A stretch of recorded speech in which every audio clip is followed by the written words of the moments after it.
हमारे देश में हिंदू धर्म का अपमान वही लोग कर रहे हैं जो खुद हिंदू धर्म से ही आते हैं। रामचरितमानस का अपमान करने वाले समाजवादी पार्टी के नेता स्वामी प्रसाद मौर्य ने आज एक बार फिर हिंदू धर्म को लेकर एक और आपत्तिजनक टिप्पणी की है और हिंदू धर्म को एक धोखा बताया है। अगर स्वामी प्रसाद मौर्य कह देते हैं हिंदू धर्म धर्म नहीं है बल्कि एक धोखा है, और जिसे हम हिंदू धर्म कहते हैं वो कुछ लोगों के लिए धंधा है।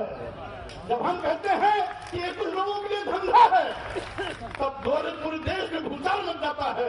लेकिन वही चीज अगर मोहन भागवत जी कहते हैं, माननीय प्रधानमंत्री नरेंद्र मोदी जी कहते हैं, माननीय गडकरी जी कहते हैं, तो किसी की भी भावना आहत नहीं होती।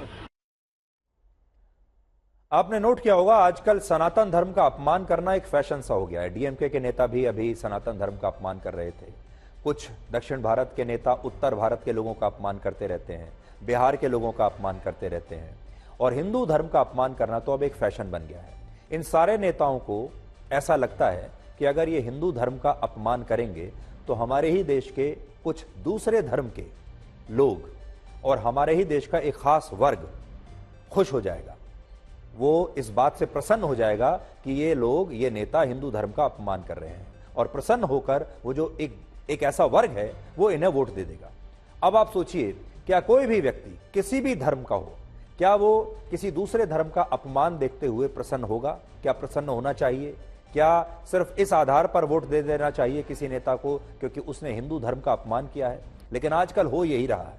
आज स्वामी प्रसाद मौर्य जिस हिंदू धर्म को धोखा और पाखंड बता रहे हैं, क्या वो हमें यह बता सकते हैं कि हिंदू धर्म दुनिया का सबसे प्राचीन धर्म है या नहीं? लेकिन आप देखिए, फिर भी आज दुनिया में सिर्फ 115 करोड़ लोग ही हिंदू धर्म को मानते हैं, जबकि ये सबसे प्राचीन धर्म है। जबकि जो ईसाई धर्म है वो सिर्फ 2000 साल पुराना है, और ईसाई धर्म को दुनिया में 238 करोड़ लोग मानते हैं। इस्लाम धर्म को माना जाता है कि यह सिर्फ 1400 वर्ष पुराना है, उसे दुनिया में 190 करोड़ लोग मानते हैं।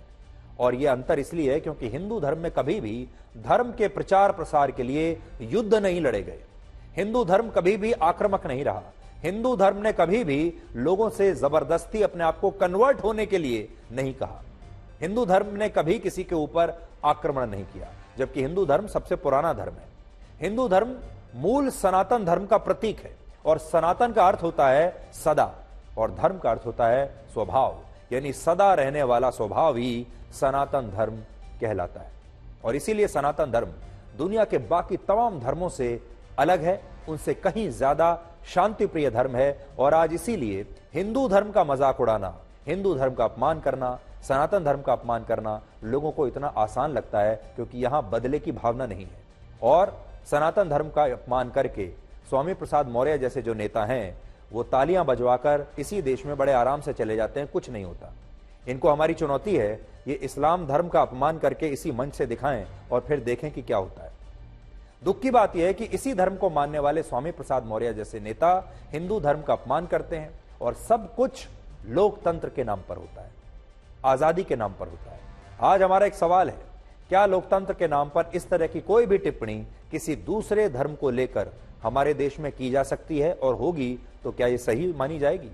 कड़वा सच यह है कि अब हमारे देश की राजनीति में यह माना जाता है कि हिंदू धर्म का अपमान करने से गैर हिंदू वोटर खुश होता है, और हिंदू वोटर इसका कोई खास बुरा नहीं मानता। इसलिए ऐसे बयान राजनीति में नुकसान के बजाय फायदा करके ही जाते हैं, और इसके बाद हर पार्टी और नेता के वोट बट जाते हैं, और उसी हिसाब से वो अपने बयानों को बदलते रहते हैं। इसलिए इस राजनीति को भी आज आप समझने की कोशिश कीजिए।